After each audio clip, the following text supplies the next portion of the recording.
kan nami piteo thua kum nei gari yung lai nei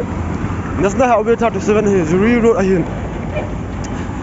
khalvenia Jiri langa go lang oli e tha pi kit uin zanila ma manjong thangbu tingkan kulen etek aboluvin in jong halvin nupi ka jong e tha pi uvin hinla ai hon sin national highway 37 ni gal ki pana e sante ni le chapuna him na thalpuna Jiri del na iman sa yengui ai thei boy nami pitewa ipam ka igialwa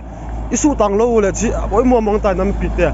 Vevin MN0 ki dioi e sante ngare bowe doi e sante ngani bochu kapuna vin ka kam no vin ram chunga Lamkaiho jinin ilaki bole bon nami pite bon ai wang mo mong ta nami pite ho igamsung ai e sante ni le chak sa yengin nami pite ho chi ipam ka num gialwa pam ka lo lewa hap ta na hi abom pe na nili hai vi ni le chapu hi vi chi ipam ka lo le nami pite boy mo ta ve vin MN0 ki dioi mi ding na hi vi ila ke lo thei pon